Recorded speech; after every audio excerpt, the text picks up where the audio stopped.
who is our specialist, who will be discussing raw dog food. It's science and research based.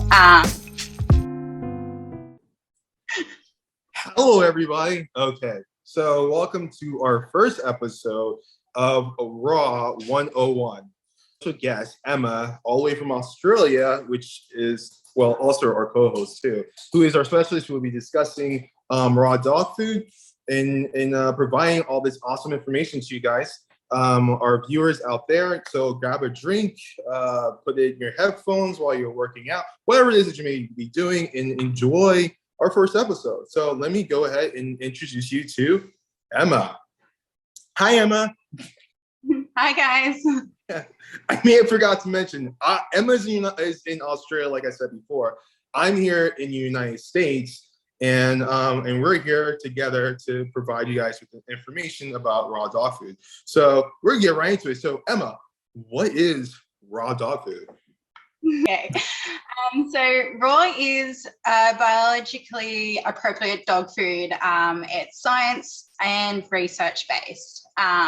So a lot of people might not know that, and it's been around for thousands of years. So before dogs got domesticated, and wild dogs, wolves, and that, they all were on raw. That's what they fed off. It's only been recently in the last I think it's around 126 years for the US, and about I think it's 56 years as well for Australian dogs, that they've started to eat these processed diets, the commercial diets. So now, so I just want to reintroduce raw. A lot of people are starting to feed their dog more raw because the benefits and everything that what comes with raw, it's a lot healthier for your dogs, and it's biologically appropriate as well. Wow. Okay, that sounds like a lot, to be honest.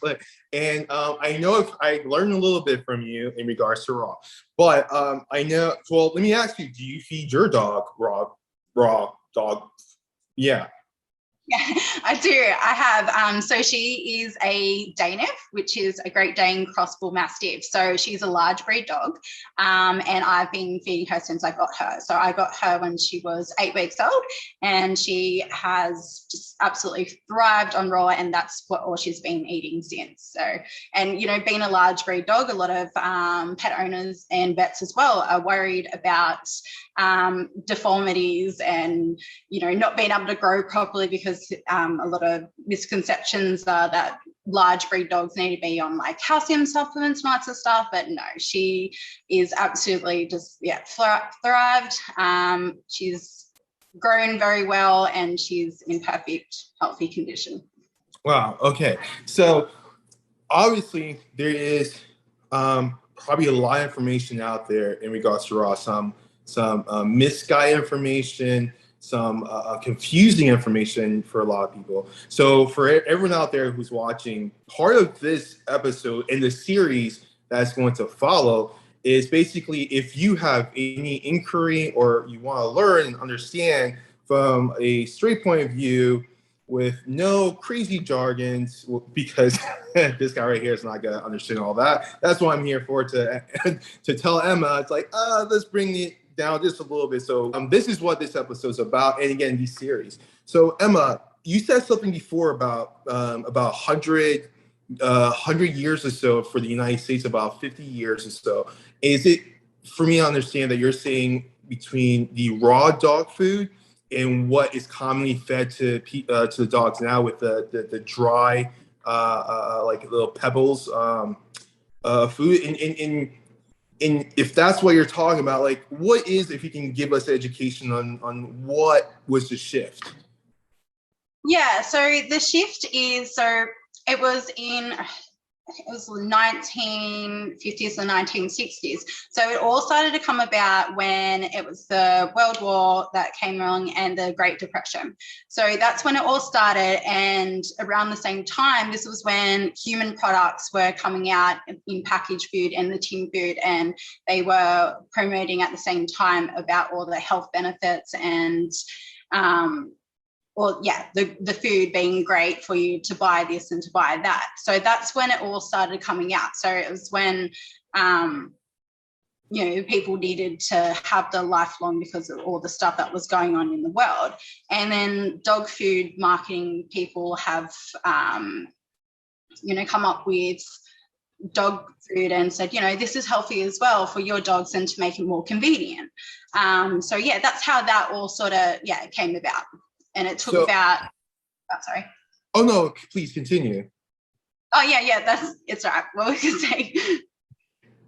Yeah, so I was gonna say, so it sounds like what you're telling me is, so some great marketing came about and told everyone like, hey, buy this type of dog food because it's convenient and it's easy for your dog food to feed your dog. So before big manufacturing companies came out and did the marketing, so what did dogs eat before then? Before we just went to the grocery store and bought those big bags of dry food and stuff.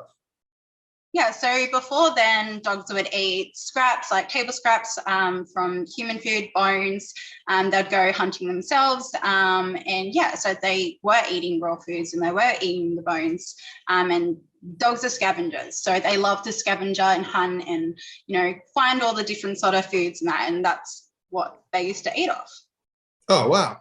Okay, so if I'm understanding correctly, you're saying, so back then, if I was like at my table, like eating my food, having like my meat, which back then we know like the seasoning wasn't all that great. There wasn't some nice sauce or whatever you could put into it. So it's pretty much human grade at that point, like raw food for a human to eat. So not raw food, excuse me, like a big steak or whatever, for example. So that at a human grade, and correct me if I'm wrong, so at a human grade, they would share that food with their dog, which was pretty much still close to raw, not like today. Obviously, you can't go to a fancy steakhouse and necessarily give that dog, our dog, that food.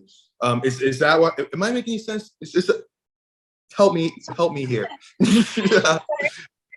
Yes, dogs would get this table scrap. So not all the time. So cook table scraps and stuff like that isn't necessarily healthy. So some things back in the day, yes, it wasn't healthy, but the main thing is that they were fed on raw meaty bones. So that is the base of a raw diet, and that's what actually gave them the health benefits and stuff like that.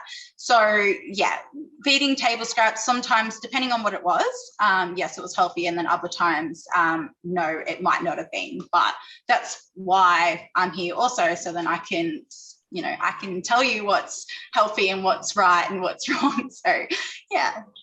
That's a very valid point. So yeah, guys, don't listen to me in regards to that. That's why Emma's here, and that's why we're each other's co-hosts in regards to this. So I'm going to assume, like myself and our viewers. So can you let us know, like, what's some like short-term benefits and long-term benefits in regards to raw feeding your dog raw dog food? Yeah, so with raw food, I think that the benefits are absolutely just endless, really. They have so many good benefits because you're getting your vitamins, minerals, and you're getting all the essential nutrients, essential fatty acids, amino acids, and everything in a whole food. So it's not synthetic. So that's the whole main reason. You get all the enzymes as well. So putting that together, it's a lot easier to digest. So with pet food, it's a lot harder on the digestive system with all these high starch diets. So with raw diets, you have, it's easy to digest. You got less stool volume and stuff as well. So it really helps with that because it's easy to digest. So you're talking about less poopy levels when go potty, as some of us would call it. So in other words, I would have less work to do in my yard when I have to go clean up after my dog. Is that what I'm hearing? That sounds pretty awesome.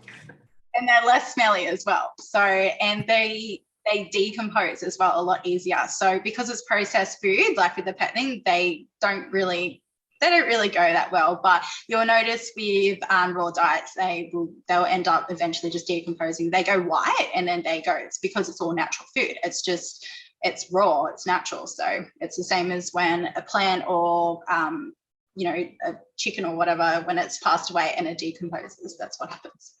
So we have several series of this, and we're just barely even getting into the information and the benefits of this. This is Raw 101, where we're here to provide you education if you're a person that's interested in having a natural diet for your dog. And more health benefits. For me, honestly, it sounds like this is what I'm hearing. I'm hearing less work in the yard, the potential of a lot less money being spent at the vet's office, and a happy dog. So, which sounds amazing to me. Again, thank you, Emma, for being here and spreading this information and letting us be aware of it, because it is a popular thing that's happening right now. I do also know it's some of the stuff is kind of up there in cost, so not everyone has accessibility to necessarily go buy these raw foods that's being provided by whatever company out there. I'm not gonna mention your names until give us a sponsor and pay us. But but for the rest of you guys out there, tune in into our next episode where we take a more in-depth dive, and where Emma explains in more details about a raw diet. Emma, do you have any final words that you would like to say? Yeah, I just wanted to say that even with the less stools and stuff like that, there is so much more like benefits as well. So you also got like your hair, skin, and coat.